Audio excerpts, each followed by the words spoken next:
Good morning. It's a wonderful day, and as you were told, I live in Scotland. In fact, I live very near Edinburgh.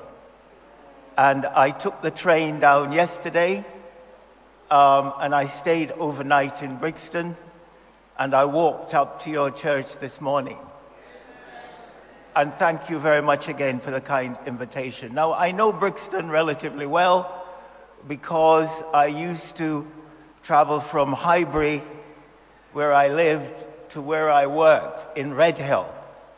Just towards the 2017, that's the celebration of the abolition of the slave trade, 200 years. I started to do a lot of work on our history, the links between British history and the Caribbean. And you've got to know, you probably know, Britain had, at the end of slavery, 1833, before emancipation, Britain had 800,000 slaves in the Caribbean.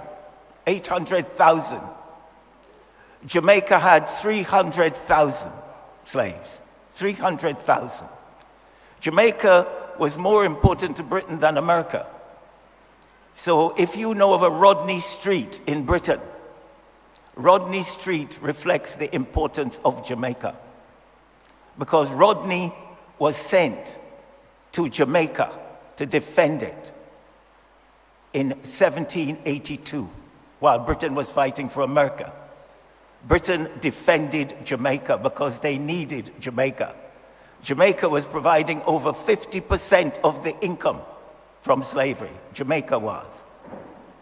And therefore, that island, I've checked the Jamaica telephone directory.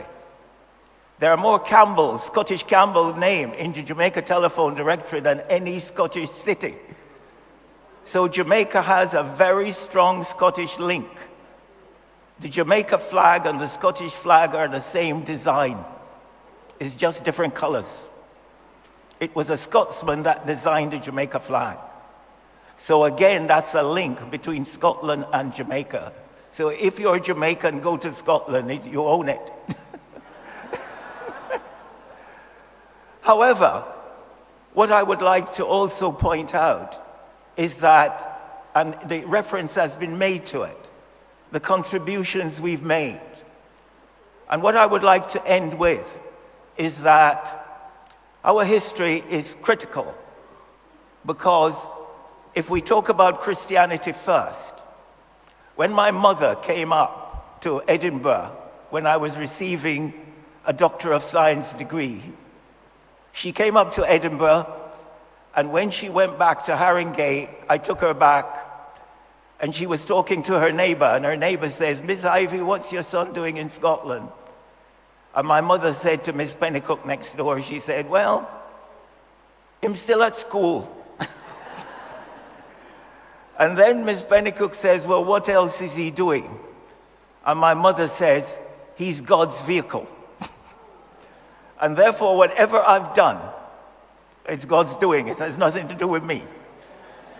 And therefore, what I will do is to just end with a little story about our history. If you've heard of William Wilberforce, you can put your hand out.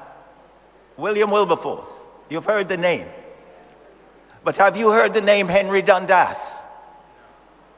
One, okay, two, three. Henry Dundas, he has a statue in Edinburgh, 150 feet tall. 150 feet in the middle of Edinburgh. What did he do? He stopped Wilberforce from abolishing the slave trade for 15 years. And I calculated it caused over 600,000 Africans to be transported into slavery, because he said the slave trade should be gradually abolished. And that was accepted by Parliament. Our slavery is different. Our slavery was racial slavery. Our slavery was racial. It had to be abolished by Parliament. And therefore, Henry Dundas used that. And I said to Edinburgh Council, we must change his plaque to reflect what he did, delaying the abolition of the slave trade. It was not on his plaque. An Edinburgh council deliberated. The family of Henry Dundas rejected it. They didn't want it. To cut a long story short, we have changed that plaque. Slavery is on Henry Dundas's plaque. And if you go to Edinburgh, that plaque reads, to begin with, Henry Dundas, the powerful politician. He controlled India. He controlled the Caribbean. He attacked Haiti. He lost 40,000 British troops destroying Haiti. That one man. He sent Earl Balcarras as governor to Jamaica. And Balcarras transported the Maroons to Nova Scotia. We've changed his plaque. And what I've said is now on his plaque after 200 years. We are one humanity. No race is inferior to the other race. Race is a myth. We are one humanity. Nothing less. Thank you.